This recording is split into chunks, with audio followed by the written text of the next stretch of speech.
The seasoning spice include cinnamon stick,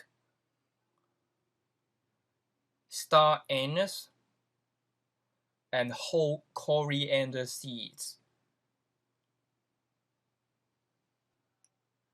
Fennel seeds, and whole cloves. So if you cannot find the seasoning mixture, you can use those from your pantry as substitute, or you can also find the bottled seasoning at the Asian market as substitute. To hold the seasoning in the soup, we will need a clove bag made with cheesecloth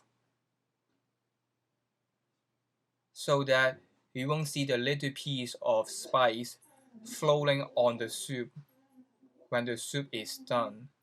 So you need 1 cinnamon stick, 4 tablespoons of whole coriander seed, 1 tablespoon for star anise and whole cloves. And then we will tie the bag so that nothing will come out in the boiling process.